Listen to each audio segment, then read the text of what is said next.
There are hundreds of addictions like eating, video games, porn, and smoking. But how do you break them? Today I will scientifically teach you how to stop every one of them to live a happier and healthier life. There will be 5 steps. But before we start, what actually creates an addiction?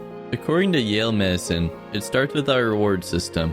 Let's say you are playing a video game. You play through the match, drop 20 kills, and win. Your brain will spike in dopamine, creating a reward. You won. But over time, the dopamine lowers and lowers more, leaving you chasing that high again. So is that it? You've probably heard that 100 times. Just stop doing it and boom! As you may know, it's not that simple. It's probably not your first time trying to quit. There's hundreds of addictions and a million different reasons it's impossible to fix them. You know, I used to believe that. I was there too. When I was 13, I had a sugar addiction that put a hole in my stomach and left me in the hospital. So I studied addiction and want to save you guys from the constant roller coaster of highs and lows. Okay, very first step to quitting.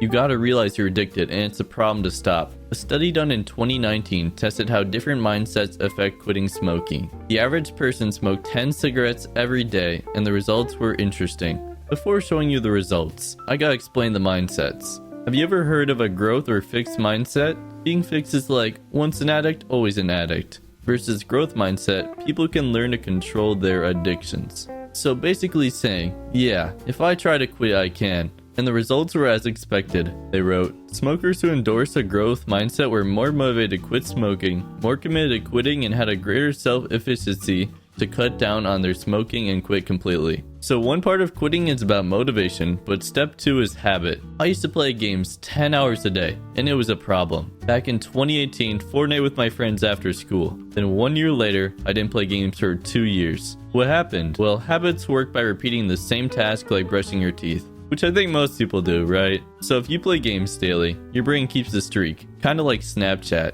To break a habit, you gotta break the streak. Also known as touch grass. I'm joking. Or am I? The study shows people often are aware of their habitual responses, although they are largely unaware of the cueing mechanism that activates habits. Okay, this part, let me get serious with you guys.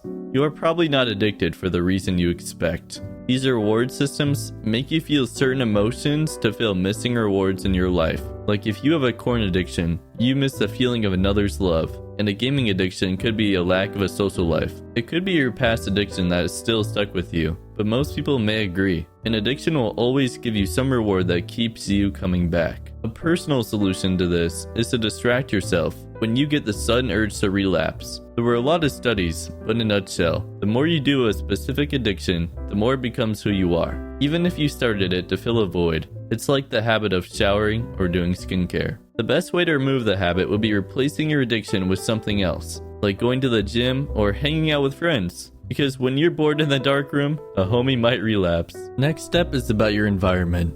Do you quickly clean up when a friend comes over?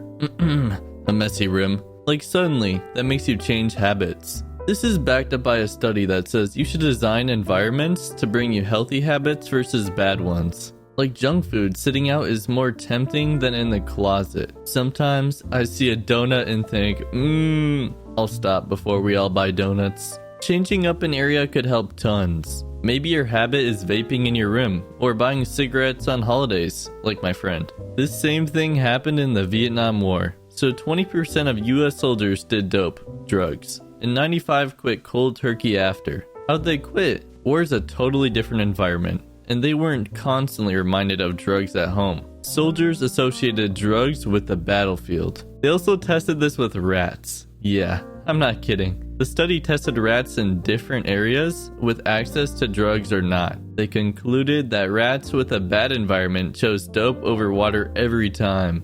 In a healthy environment, they chose dope occasionally instead. So your problem could be a bad area with bad influences, like friends. Some people have to rebuild their whole life to stop an addiction. If we compare ourselves to the rats, a bad environment definitely affects us. If you have a corn addiction and follow 100 OF girls, then you're cooked. Or a gaming addiction, but with friends that beg you to play. I think that makes sense. The last 2 steps are the biggest, so let's lock in. Also, if this has helped so far, make sure to subscribe and like. My goal is to help you reach your dream potential. Step 4 is about dopamine. What can we actually implement in our life? Do you want to be in control or helplessly stuck in a roller coaster? Earlier, we talked about dopamine rewards, like how you feel good after a 20 kill win. Well, the problem with dopamine is that it depletes. Let's say you're trying to be productive. You wake up and get straight to work, no distractions. You finish. You delayed the reward and got the feeling, I'm done, let's go. But that's not a normal schedule. Let's be realistic. Alarm rings and 4 hours go by scrolling. An average person spends 2 hours daily, but we're addicted, right? 4 hours go by, and your energy was drained from your phone. Constant rewards flooded to your brain, mixed emotions, and no delayed gratification. After scrolling 4 hours, you still have to complete your work feeling drained. Has this happened to you? Maybe I just described your morning today. Imagine. To stop this pattern, let's focus on the habit. Every morning, the phone drains both batteries.